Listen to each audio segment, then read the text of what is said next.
भाग का लिखा कभी मिटता नहीं है। नमस्कार दोस्तों, आज हम आपके सामने पेश करने जा रहे हैं एक अनोखी और दिल को छू लेने वाली कहानी, जिसका शीर्षक है भाग का लिखा कभी मिटता नहीं है। इस कहानी में हम एक ऐसे व्यक्ति के जीवन के बारे में जानेंगे जिसने अपने भाग्य को चुनौती दी और अपने संघर्षों के बावजूद अपने जीवन की दिशा बदल दी।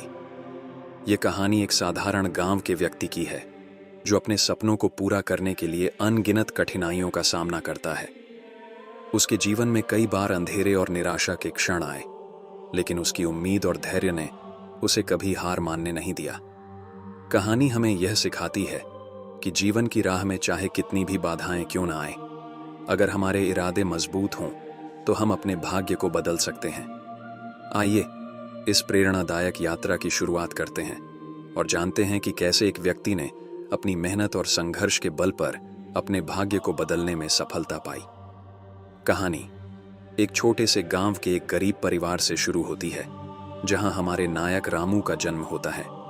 उसके माता पिता बहुत ही मेहनती और ईमानदार लोग थे, लेकिन उनकी गरीबी ने उनके सपनों को अक्सर दबा दिया। रामू का सपना था कि वह एक दिन अपने गांव का नाम रोशन करे और अपने परिवार की स्थिति को बेहतर बनाए, लेकिन उसकी राह आसान नहीं थी। वह दिन रात काम करता था, स्कूल जाकर पढ़ाई करता था और उसके सपनों को साकार करने की कोशिश करता था। बावजूद इसके कई बार उसे असफलता का सामना करना पड़ा। उसकी मेहनत और लगन की कमी नहीं थी, लेकिन कभी कभी जीवन की परिस्थितियां इतनी प्रतिकूल हो जाती हैं कि किसी का भी हौसला टूट सकता है। एक बार गांव में एक बड़ा संकट आया। एक भयंकर तूफान ने गांव की फसलों को बर्बाद कर दिया और कई घरों को नुकसान पहुंचाया। रामू की स्थिति और भी कठिन हो गई। उसके पास न तो पर्याप्त पैसे थे और न ही संसाधन, लेकिन उसने हार मानने के बजाय अपनी परिस्थितियों का सामना करने का निर्णय लिया। रामू ने अपने मित्रों और गांव वालों के साथ मिलकर एक योजना बनाई। उन्होंने मिलकर राहत सामग्री जुटाई, गांव में साफ सफाई की और पुनर्निर्माण के लिए प्रयास किया।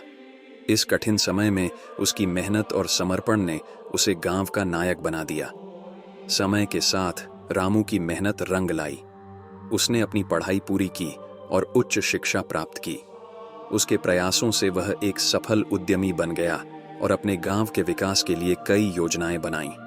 उसकी कठिनाइयां और संघर्ष उसे एक नई दिशा देने वाले बने और वह अपनी मेहनत के बल पर अपने भाग्य को बदलने में सफल रहा। कहानी का अंत हमें यह सिखाता है कि भाग्य किसी के हाथ में नहीं होता, बल्कि हमें अपनी मेहनत, लगन और साहस से अपने भाग्य को आकार देना होता है। रामू की कहानी एक प्रेरणा है कि जब भी हमें जीवन की कठिनाइयों का सामना करना पड़े, हमें अपने सपनों और प्रयासों पर विश्वास बनाए रखना चाहिए। तो दोस्तों, अगर आप भी जीवन में किसी कठिनाई का सामना कर रहे हैं, तो रामू की कहानी से प्रेरणा लें और याद रखें कि भाग्य का लिखा कभी मिटता नहीं है, बल्कि हम अपनी मेहनत और संघर्ष से अपने भाग्य को नया आकार दे सकते हैं। दोस्तों, आपसे एक बात पूछना चाहते हैं। आप खुद को बदल सकते हैं, अपना भाग्य। जब कभी भाग्य की बात आती है तो हर व्यक्ति यही सोचता है कि जो होना है वह तो होकर ही रहेगा।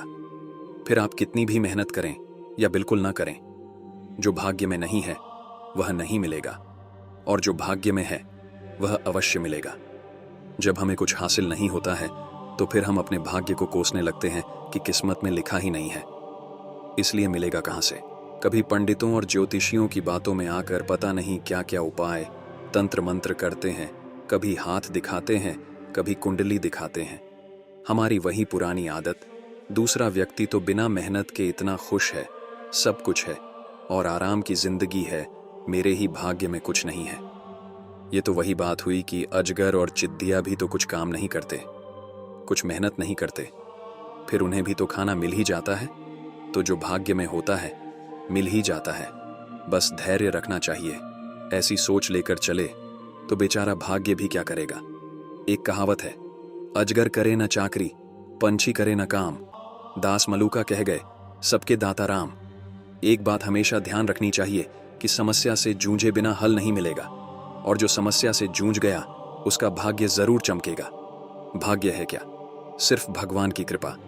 जीवन में कैसी भी विषम परिस्थिति सामने आए, फिर भी हमें अपने इष्ट या अपने गुरु पर विश्वास बनाए रखना चाहिए।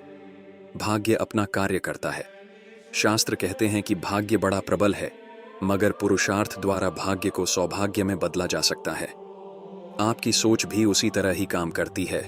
जैसे एक भिखारी जब तक भीख मांगता है तो वह सिर्फ भीख ही मांगता है और ये सोचता है एक दिन का जितना भाग्य में लिखा होगा मिल जाएगा, और वह जिंदगी भर भीख ही मांगता रहता है। अगर वह थोड़ा आगे बढ़ने की कोशिश करे और एक जूता पॉलिश करने वाला ब्रश खरीद लाए और जहां वह भीख मांगता है वहीं बूट पॉलिश करना शुरू कर दे, तब भी वह भाग्य के ही भरोसे रहेगा कि जितना मिलेगा मिल जाएगा। लेकिन उसका काम थोड़ा बढ़ा, वह कर्मठ बना और मेहनत करने लगा। उसने कर्म शुरू किया। धीरे धीरे वह सोचेगा कि बूट पॉलिश की एक स्थायी दुकान खोली जाए, उसके बाद काम को और बढ़ाया जाए। इस तरह आप मेहनत करते रहें और भाग्य के भरोसे न बैठें। आप पुरुषार्थ करें, फिर जितना मिलना होगा अवश्य मिलेगा। भाग्य के भरोसे कतई न रहें तो समस्या को सिर्फ भाग्य से न जोड़कर थोड़ा आगे सोचेंगे, मेहनत करेंगे, थोड़ा जोखिम लेंगे तो ईश्वर भी मदद करेंगे। क्या आप ऐसे इंसान को उधार दे सकते हैं जिसने कुछ न करने की ठान ली है या जिसका कोई उद्देश्य नहीं, जो सिर्फ भाग्य के भरोसे जीता है? निश्चित रूप से आप ऐसे किसी भी व्यक्ति को उधार नहीं देंगे, क्योंकि आपको उससे कोई अपेक्षा नहीं। तो फिर भगवान अपनी कृपा आपको क्यों देंगे जब आपने भाग्य के भरोसे जिंदगी जीने की ठान ली हो? कैसी भी परिस्थिति हो, मन को कमजोर नहीं होने देना है। आपने सुना होगा, मन के हारे हार है, मन के जीते जीत। ईश्वर कृपा भी होगी और भाग्य भी बदलेगा। मनुष्य का जीवन एक ऐसा परिचय है जो अपनी भाग्य को ही बदल सकते हैं। कहानी एक छोटे से गांव के व्यक्ति की है जिसने अपने जीवन की कठोर परिस्थितियों को चुनौती दी और अपनी किस्मत को बदल डाला। यह कहानी हमें सिखाती है कि भाग्य का कुछ हिस्सा हमारे हाथ में भी होता है और कठिन परिश्रम और दृढ़ संकल्प से हम अपनी स्थिति को बदल सकते हैं। आइए जानें इस प्रेरणादायक यात्रा के बारे में।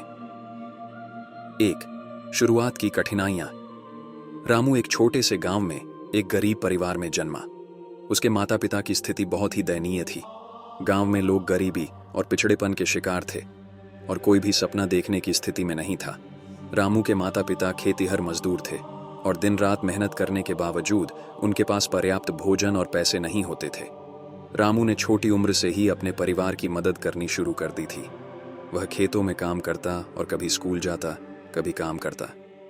बावजूद इसके उसकी आंखों में एक सपना था, अपने परिवार की स्थिति को बेहतर बनाना और एक दिन अपने गांव को गर्वित करना। 2. शिक्षा की ओर पहला कदम। एक दिन रामू ने सुना कि पास के शहर में एक नई स्कूल खोली गई है जो गरीब बच्चों के लिए मुफ्त शिक्षा प्रदान करती है। उसने अपने माता पिता से बात की और उन्हें अपनी इच्छा बताई। शुरुआत में माता पिता ने चिंता जताई कि उसकी शिक्षा के लिए पैसे नहीं हैं, लेकिन रामू के दृढ़ निश्चय को देखकर उन्होंने उसे स्कूल भेजने का निर्णय लिया। स्कूल में रामू ने खूब मेहनत की। वह पढ़ाई में अच्छा था और उसने अपनी लगन और परिश्रम से शिक्षकों और साथियों का दिल जीत लिया। लेकिन गांव से रोज के 15 किलोमीटर की यात्रा करना और पढ़ाई करना दोनों ही कठिन था।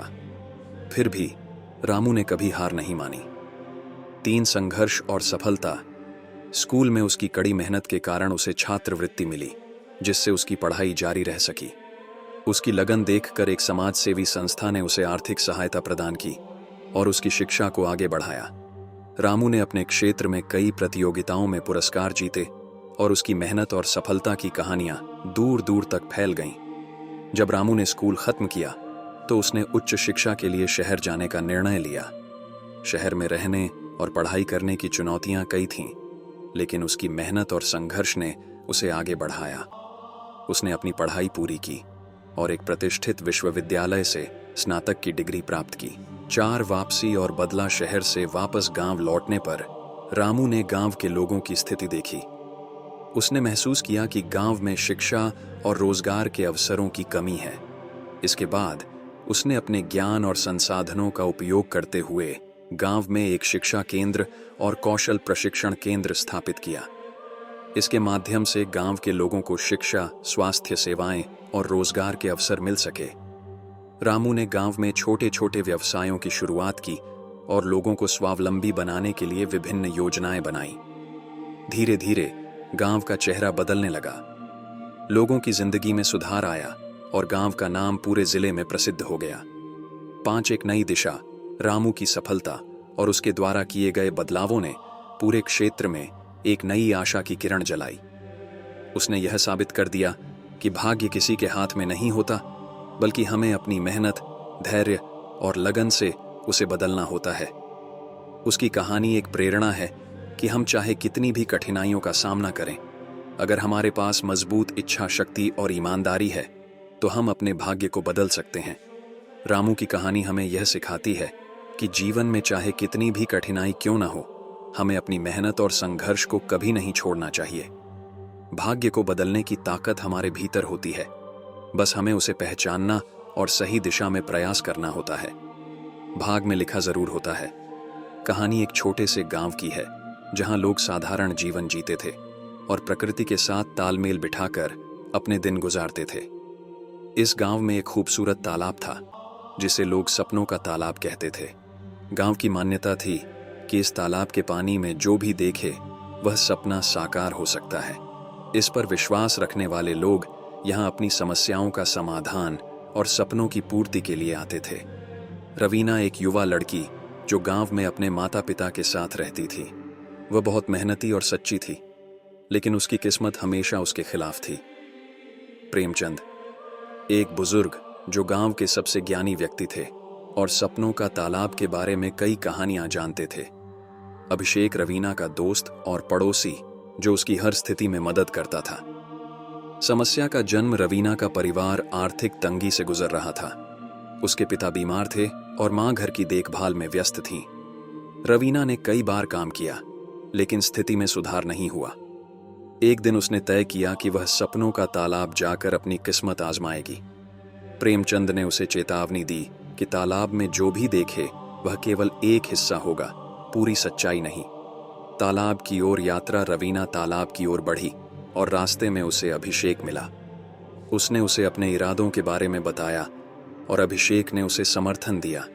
जब रवीना तालाब तक पहुंची तो उसने गहरी सांस ली और पानी में झांकने लगी। अचानक उसे अपने परिवार की खुशहाली और अपने सपनों की साकारता का सपना आया। सपना और उसकी वास्तविकता। रवीना ने तालाब से लौटने के बाद अपने सपने को साकार करने की कोशिश की, लेकिन वास्तविकता ने उसे निराश किया। उसके पिता की तबीयत बिगड़ती गई और आर्थिक स्थिति में कोई सुधार नहीं हुआ।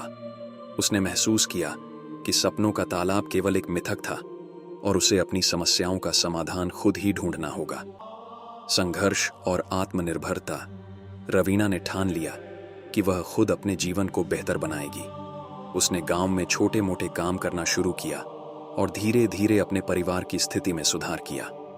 प्रेमचंद और अभिषेक ने उसकी मदद की और उसे प्रेरित किया। रवीना ने मेहनत और समर्पण से अपने परिवार की कठिनाइयों को पार किया और एक नया रास्ता खोज निकाला। सफलता की प्राप्ति समय के साथ रवीना की मेहनत रंग लाई। उसने अपने परिवार के लिए एक स्थिर स्थिति बनाई और गांव में भी एक सकारात्मक प्रभाव डाला। गांव वालों ने उसकी कहानी को प्रेरणा के रूप में देखा और समझा कि सपनों को पूरा करने के लिए केवल विश्वास ही नहीं, बल्कि कठिन काम और आत्मविश्वास भी जरूरी है। रवीना की कहानी यह सिखाती है कि सपनों का सच केवल उन लोगों के लिए होता है जो मेहनत और समर्पण से उसे साकार करते हैं। सपनों का तालाब केवल एक प्रतीक था जो यह दिखाता था कि विश्वास और मेहनत से ही जीवन में बदलाव लाया जा सकता है। कर्मों का फल कैसे मिलता है। एक चतुर व्यापारी। एक बार की बात है, एक नगर में एक व्यापारी रहता था। वह अपनी ईमानदारी और मेहनत के लिए जाना जाता था, लेकिन उसके पास बहुत धन नहीं था और उसकी जिंदगी संघर्षपूर्ण थी। एक दिन उसने सोचा कि उसकी मेहनत का सही फल उसे कभी नहीं मिल पाएगा, इसलिए उसने अपनी मेहनत और ईमानदारी को छोड़कर गलत रास्ता अपनाने का फैसला किया। व्यापारी ने नगर में लोगों को धोखा देना शुरू किया। उसने नकली वस्त्र बेचे, अनमोल वस्तुओं का मूल्य बढ़ा दिया और ग्राहकों को झूठे वादे किए। कुछ समय तक तो वह बहुत अमीर हो गया, लेकिन उसकी आत्मा में बेचैनी बढ़ने लगी। एक दिन उसके नगर में एक सच्चे और ज्ञानी साधु आए।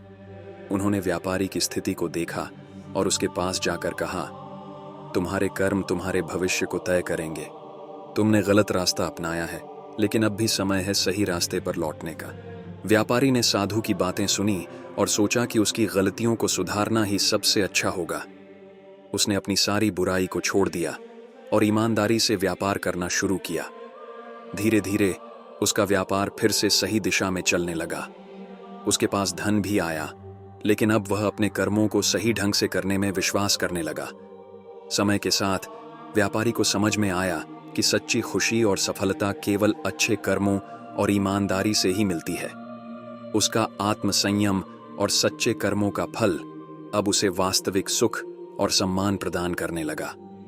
इस कहानी से यह सीखने को मिलता है कि कर्मों का फल सचमुच मिलता है, और यदि हम अपनी गलतियों को सुधारें और सही मार्ग पर चलें तो जीवन में सच्ची सफलता प्राप्त की जा सकती है। और जीवन में कभी भी हार मत मानो। दैवीय मोड़। एक छोटे से गांव में एक युवक नामक अलेक्जेंडर था। अलेक्जेंडर के पास एक सपना था। वह एक दिन एक बड़ा व्यापारी बनेगा, लेकिन उसके सपनों के रास्ते में बहुत सारी चुनौतियां थीं। उसकी आर्थिक स्थिति कमजोर थी और गांव वाले उसकी महत्वाकांक्षा पर हंसते थे। बावजूद इसके अलेक्जेंडर ने हार मानने का सोचा भी नहीं। हर दिन वह सुबह उठकर अपने सपनों की दिशा में मेहनत करता। वह छोटे मोटे काम करता, पैसे बचाता और व्यापार के लिए आवश्यक कौशल सीखता। लेकिन कई बार उसे निराशा और असफलताओं का सामना करना पड़ा। उसकी छोटी छोटी सफलताएं भी अस्थायी लगती थीं और कई बार उसे लगा कि शायद उसका सपना कभी पूरा नहीं होगा। एक दिन अलेक्जेंडर ने सुना कि गांव में एक बड़ी व्यापारिक प्रतियोगिता होने वाली है। उसने इस अवसर को अपने सपने को साकार करने के लिए अंतिम प्रयास के रूप में देखा। लेकिन प्रतियोगिता की तैयारी में कई चुनौतियां आईं। उसकी मेहनत के बावजूद कुछ लोग उसे घेरने लगे और उसके काम में बाधाएं डालने लगे। फिर भी अलेक्जेंडर ने हार मानने का नाम नहीं लिया। उसने अपनी पूरी ताकत और समर्पण के साथ तैयारी की। प्रतियोगिता के दिन एलेक्स ने अपना सर्वश्रेष्ठ प्रदर्शन किया। प्रतियोगिता समाप्त होने के बाद जब परिणाम घोषित हुआ तो एलेक्स को पहले स्थान पर रखा गया। उसकी कड़ी मेहनत और कभी हार न मानने की भावना ने उसे सफल बना दिया।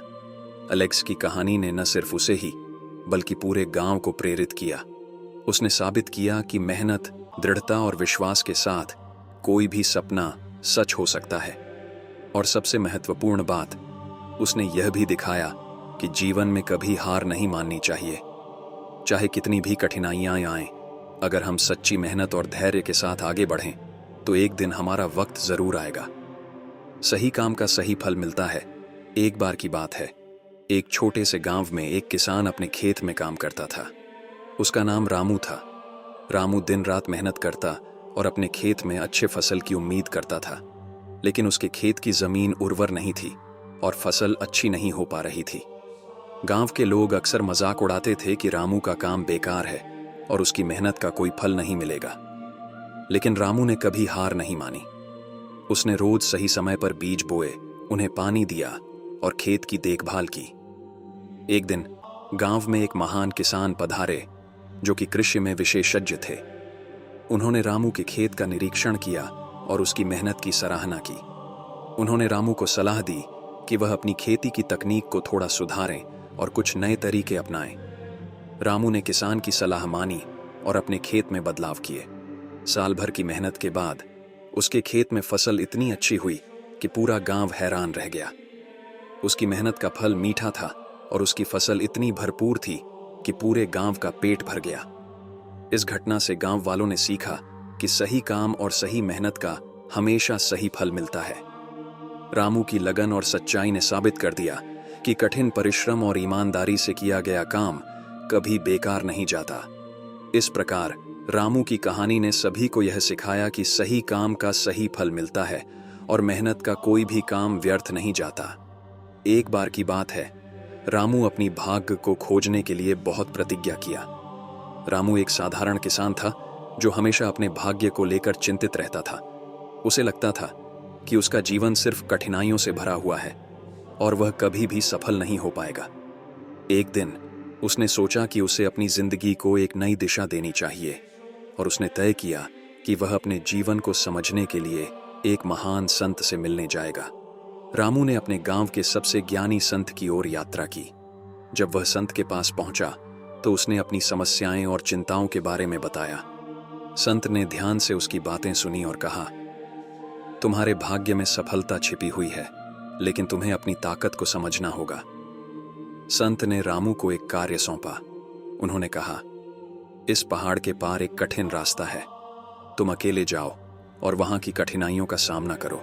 जब तुम वापस आओगे तो तुम्हें अपनी ताकत का एहसास होगा। रामू ने संत की बात मानी और पहाड़ की ओर रवाना हो गया। रास्ता बहुत कठिन था, लेकिन उसने धैर्य और संघर्ष के साथ यात्रा की। उसने कई बार कठिनाइयों का सामना किया, लेकिन हर बार उसने हिम्मत नहीं हारी। अंततः वह पहाड़ के पार पहुंच गया और उसने देखा कि वहां एक सुंदर बाग था, जहां फल फूल खिल रहे थे। रामू ने बाग से कुछ फल तोड़े और वापस संत के पास आया। संत ने उसे देखकर पूछा, तुमने क्या सीखा? रामू ने उत्तर दिया, मैंने सीखा कि कठिनाइयां केवल हमें कमजोर नहीं बनाती, बल्कि हमें अपनी ताकत का पता लगाने में मदद करती हैं। मैंने महसूस किया कि मेरे भीतर असीम शक्ति है, जो मुझे हर चुनौती का सामना करने में सक्षम बनाती है। संत मुस्कुराए और कहा, अब तुम जान गए हो कि तुम्हारी ताकत क्या है। अपने भाग्य को समझने के लिए तुम्हें अपनी पूरी शक्ति का उपयोग करना होगा। जीवन में सफलता और खुशी केवल भाग्य पर निर्भर नहीं होती, बल्कि हमारी मेहनत और समझ पर भी निर्भर करती है। रामू ने समझा कि उसकी सफलता का रास्ता उसकी खुद की मेहनत और आत्मविश्वास से होकर ही गुजरता है। उसने अपने जीवन में सकारात्मक बदलाव किए और धीरे धीरे वह अपने लक्ष्यों को प्राप्त करने में सफल रहा। इस प्रेरणादायक कहानी से यह सीखने को मिलता है कि अपनी ताकत को समझना और खुद पर विश्वास रखना जीवन की कठिनाइयों को पार करने का मुख्य तरीका है। अपनी मेहनत और आत्मनिर्भरता के साथ हम अपने भाग्य को भी बदल सकते हैं। यह कहानी हमें सिखाती है कि जीवन में संघर्ष और असफलताओं के बावजूद यदि हम अपने सपनों की दिशा में निरंतर प्रयास करते रहें, तो अंततः सफलता हमारी होगी। यदि दोस्तों, भाग में क्या क्या होता है, विस्तार से सुनिए हैं। इस दुनिया के किसी भी असफल आदमी से आप पूछ लें कि वह असफल क्यों हुआ, तो वह यही कहेगा, सफलता पाने के लिए किस्मत या भाग्य का होना जरूरी है। मेरी किस्मत में नहीं लिखा था, इसलिए मैं सफल नहीं हो पाया, या मैं वो चीजें हासिल नहीं कर पाया। इस दुनिया में भाग्य नाम की कोई चीज है भी या नहीं? इस विवादपूर्ण सवाल में मैं नहीं फंसना चाहता, लेकिन जो व्यक्ति सही दिशा में कड़ी डीची मेहनत कर रहा है, वह आज नहीं तो कल जरूर सफल होगा। यह सिर्फ और सिर्फ उसी के ऊपर निर्भर करता है कि वह सफल होना चाहता है या हार कर बैठना। भाग्यवादी नजरिए के लोग अपनी सफलता और असफलता दोनों के लिए भाग्य या अपनी किस्मत को ही क्रेडिट देते हैं। उनके मन में ऐसा बैठ चुका होता है कि वे चाहे लाख कोशिश क्यों ना कर लें, उनके साथ वही होगा जो उनकी किस्मत में लिखा होगा। इसलिए ऐसी सोच वाले लोग कभी भी कोशिश नहीं करते और जल्दी हार मानकर बैठ जाते हैं। उनकी सोच होती है कि उन्हें कुछ नहीं करना, जो होगा देखा जाएगा। वो हमेशा किसी चीज के घटित होने का वेट करते हैं और बाद में निराश होकर दूसरों को उपदेश देते हैं। एक गांव में बहुत जोरों की बाढ़ आई। रामू नाम के व्यक्ति को छोड़कर उस गांव के सभी लोग एक सुरक्षित स्थान पर जा चुके थे। वह व्यक्ति सुरक्षित स्थान पर जाने से मना कर रहा था और बार बार यही बोल रहा था कि भगवान मेरी मदद करने के लिए आएंगे। उस गांव में पानी का लेवल बढ़ता जा रहा है। ये देखते हुए एक नाविक वहां आया और उसने रामू से कहा, भाई, पानी बढ़ता जा रहा है, तुम मेरे साथ चलो, हम कुछ ही देर में एक सुरक्षित जगह पर होंगे। लेकिन रामू ने अपना जवाब नहीं बदला और नाविक से बोला, तुम चले जाओ, मुझे पूरा विश्वास है कि भगवान मेरी मदद करने आएंगे। पानी बढ़ता जा रहा था। यह देख रामू अपने घर की छत पर चला गया। तभी उसकी मदद करने के लिए एक हेलीकॉप्टर में कुछ लोग आए, लेकिन वह आदमी किसी की बात सुनने को तैयार नहीं था और उसने हेलीकॉप्टर में आए हुए लोगों से भी वही बात दोहराई, मुझे अपने भगवान पर पूरा विश्वास है, वो मेरी मदद करेंगे। इस बार पानी का स्तर इतना बढ़ गया कि रामू वहां डूबकर मर गया। मरने के बाद जब वह भगवान के पास गया, तब वह बहुत गुस्से में था और भगवान से बोला, मैंने आपकी इतनी पूजा अर्चना की, हमेशा आपकी सेवा में डूबा रहता था, लेकिन आपने मुझे बचाया नहीं। मुझे आप पर बहुत ज्यादा विश्वास था, फिर आपने मेरी प्रार्थना क्यों नहीं सुनी? भगवान ने रामू से कहा, तुम्हें क्या लगता है वो नाव और वो हेलीकॉप्टर तुम तक किसने भेजी थी? मैंने तुम्हें बचाने की पूरी कोशिश की थी, लेकिन तुम अपने किस्मत या भाग्य के भरोसे ही बैठे थे।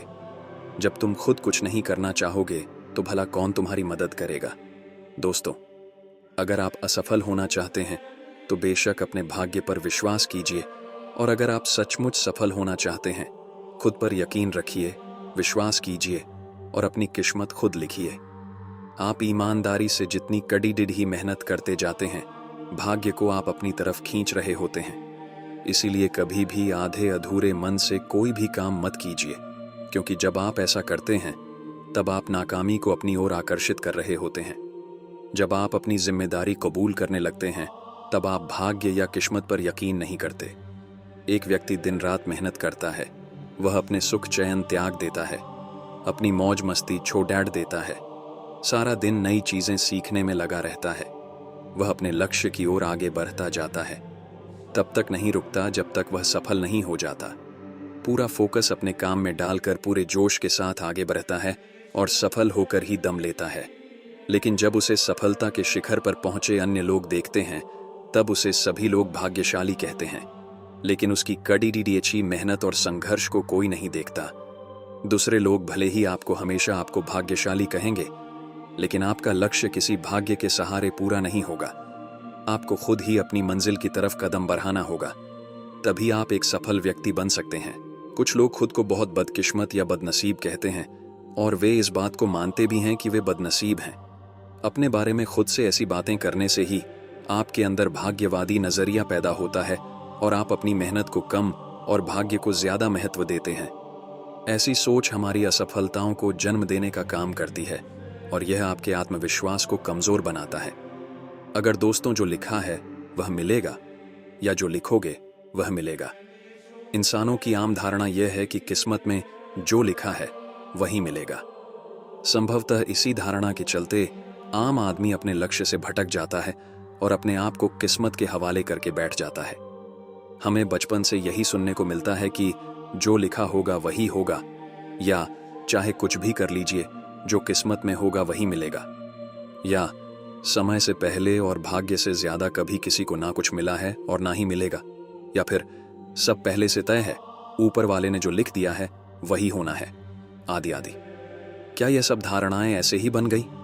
नहीं, इन सब के पीछे मुख्य कारण है इंसान की अकर्मण्यता या उसका आलसीपन। इसके अतिरिक्त हमारा अपनी संकुचित सोच के दायरे से बाहर न सोच पाने की आदत। जो बात हजारों बरसों से दोहराई जा रही हो और जिसे हम बचपन से सुनते आ रहे हों, वो गलत होकर भी सही ही लगेगी। किसी व्यक्ति की छोटी बड़ी असफलता या किसी अन्य समस्या के समय उसके अपने मित्र, रिश्तेदार या परिवार के लोग यही कर उसे धैर्य बंधाते हैं कि तुम्हारा समय खराब है, जब समय ठीक होगा तो सब ठीक हो जाएगा, या जो लिखा था सो हो गया, चिंता मत करो, या फिर भगवान की शायद यही इच्छा थी। उसे कोई यह नहीं कहता कि कोई बात नहीं, असफलता के बाद ही सफलता मिलती है, फिर से प्रयास करो, अच्छे से सोच विचार कर दोबारा प्रयास करो, सब ठीक हो जाएगा। हम इस प्रकार की भ्रांतिपूर्ण धारणाओं में इतने जकड़े हुए रहते हैं कि स्वयं को निष्क्रिय कर लेते हैं या स्वयं को भाग्य के भरोसे छोड़कर बैठ जाते हैं। हम में से कुछ लोग अच्छी बुरी ग्रह दशा की चिंता में ज्योतिषियों या तांत्रिक आदि के चक्कर में पड़कर न केवल अपना समय, पैसा और मानसिक शांति बर्बाद करते हैं, बल्कि स्वयं को निकम्मा बनाकर भाग्य के भरोसे छोड़ देते हैं। यहाँ मुझे एक जोक याद आ गया। एक बार एक आदमी तरह तरह की समस्याओं से घिर कर बहुत परेशान था। वह एक ज्योतिषी के पास गया और बोला, महाराज मैं बहुत परेशान हूं। ज्योतिषी ने उसकी जन्म कुंडली देखकर बोला, ओह, तुम पर तो शनि महाराज की बहुत खराब दशा चल रही है। तुम्हें शनि महाराज को प्रसन्न करने के लिए एक काली भैंस दान करनी होगी। वह व्यक्ति बोला, महाराज मैं तो बहुत गरीब हूं, भैंस दान नहीं कर सकता। ज्योतिषी ने कहा, ठीक है, तब तुम एक काली बकरी दान कर दो। वह व्यक्ति बोला, महाराज मैं तो बकरी भी दान नहीं कर सकता। ज्योतिषी ने कहा, तो तुम केवल 5 किलो काले उड़द ही दान कर दो। वह व्यक्ति बोला, प्रभु मेरी तो इतनी औकात भी नहीं है। अब ज्योतिषी क्रोध में भरकर बोला, जा, जब तेरी इतनी भी औकात नहीं है तो शनि तेरा क्या बिगाड़ लेगा। ये तो खैर एक जोक था, पर क्या हमें यह मान लेना चाहिए कि जो कुछ भी होता है, अच्छा या बुरा, वह सब कुछ पहले से लिखा होता है? भगवान जब हमें पैदा करता है तो वह पहले से ही सब कुछ निर्धारित कर देता है। कब, कैसे और कहाँ कोई पैदा होगा, पढ़ेगा या अनपढ़ रहेगा, नौकरी करेगा या व्यापार करेगा, गरीब रहेगा या धनवान बनेगा, अच्छा इंसान होगा या बुरा, बीमार रहेगा या स्वस्थ, आदि आदि। यानी हमारे हर अच्छे बुरे कार्य के लिए भगवान ही जिम्मेदार है। यानी जो कुछ हम करते हैं वह भगवान की इच्छा से करते हैं। तो क्या एक चोर जो चोरी करता है वह अपने कर्मों का दोष भगवान को दे सकता है? क्या एक बलात्कारी को, एक खूनी को, एक आतंकवादी को भगवान ही ऐसा करने को कहते हैं? फिर तो हर अच्छे काम का श्रेय भगवान के नाम और हर बुरे कार्य का दोष भी भगवान पर लगना चाहिए। क्या आपको नहीं लगता कि ऐसी गलत धारणाएं इंसान को केवल और केवल कमजोर बनाती हैं, उसे निकम्मा और नाकारा बनाती हैं, उसे कुछ कर्म करने की बजाय भाग्य के भरोसे बैठना सिखाती हैं? यदि केवल वही होता जो किस्मत में लिखा है तो फिर हमें पढ़ने लिखने की क्या जरूरत थी? नौकरी या व्यापार व्यवसाय करने की क्या जरूरत थी? या यूं कहें कि कुछ भी करने की क्या जरूरत थी? जो होना है वह तो हो ही जाएगा। हम क्या ऐसा मानकर बैठ जाते हैं? नहीं ना। फिर हम क्यों यह मानते हैं कि जो लिखा है वही होगा? मैं भाग्य में भी यकीन करता हूं और भगवान में भी अटूट विश्वास रखता हूं, पर मैं इस बात को नहीं मानता कि सब कुछ पहले से निर्धारित है, लिखा है और उसे बदला नहीं जा सकता है। मेरे विचार से भाग्य 90% हमारे कर्मों का फल है और 10% दैविक, और 10% कभी भी 90% से अधिक नहीं होता। जब तक हम कर्म नहीं करेंगे तब तक भगवान इंटरवीन नहीं करेगा। कर्म अच्छे होंगे तो भाग्य अच्छा होगा, और यदि हमारे कर्म खराब होंगे तो भाग्य भी निश्चित रूप से खराब ही होगा। यदि किसी व्यक्ति का समय खराब चल रहा है तो जो भी वह करेगा उसका परिणाम खराब ही होगा। तो क्या उसे सब कुछ भाग्य के भरोसे छोड़कर निठल्ला बैठ जाना चाहिए? नहीं ना। इस प्रकार तो उसका बुरा या खराब समय और भी खराब हो जाएगा। ज्योतिष, यदि आप मानते हैं तो, केवल एक दिशा सूचक का कार्य भर कर सकती है, आपका भाग्य बना या बिगाड़ नहीं सकती। अच्छे या बुरे कर्म हमारी सही या गलत, सकारात्मक या नकारात्मक सोच का परिणाम होते हैं। जैसा कि मैंने अपने पहले आर्टिकल विचार बनाए जिंदगी में लिखा था कि अपने विचारों की शक्ति से हम जो चाहते हैं वह पा सकते हैं। यहां यह तो हम समझ ही गए हैं कि अच्छे कर्म हमारे ही अच्छे एवं सकारात्मक विचारों का परिणाम है, अर्थात हमारे अच्छे एवं सकारात्मक विचार हमें अच्छे कर्मों के लिए प्रेरित करते हैं और हम जो चाहते हैं वह पा सकते हैं। यानी अपने भाग्य विधाता हम स्वयं हैं, कोई और नहीं। जब हम जान गए हैं कि हम स्वयं ही अपने भाग्य विधाता हैं, अर्थात जो भी हम चाहते हैं उसे अपनी ओर आकर्षित करते हैं, उसे पा सकते हैं, तो क्यों हम हर बात के लिए भाग्य को दोष देना बंद नहीं करते? फिल्म ओम शांति ओम में शाहरुख खान का यह डायलॉग आपको याद होगा, जब हम किसी को शिद्दत से चाहते हैं तो पूरी की पूरी कायनात उसे हमसे मिलाने में लग जाती है। अर्थात हमारे तीव्र विचार ही हमारी गहरी चाह बनती है और गहरी चाह ही कुदरत या भगवान को हमारी मनचाही वस्तु हमें दिलाने को मजबूर करती है। आप भी अपने भाग्य विधाता बनिए, अपना भाग्य स्वयं लिखिए। इसकी शुरुआत करिए एक सुंदर डायरी से।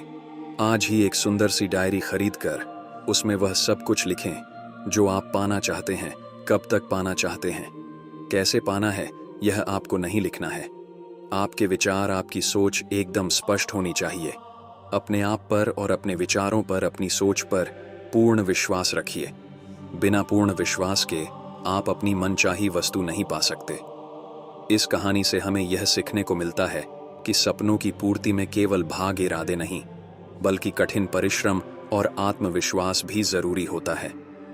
हम उम्मीद करते हैं कि इस प्रेरणादायक कहानी ने आपके दिल को छू लिया होगा और आपको अपने जीवन की दिशा बदलने के लिए और भाग से जुड़ी सभी सवालों का जवाब मिल गया होगा और आप इस कहानी से प्रेरित हुए होंगे। अगर आपको यह वीडियो पसंद आया हो तो कृपया इसे लाइक और शेयर करें और हमारे motivate for eat YouTube channel को सब्सक्राइब करना न भूलें, ताकि आपको भविष्य में ऐसी ही प्रेरणादायक कहानियां मिलती रहें। तब तक अपना ख्याल रखना।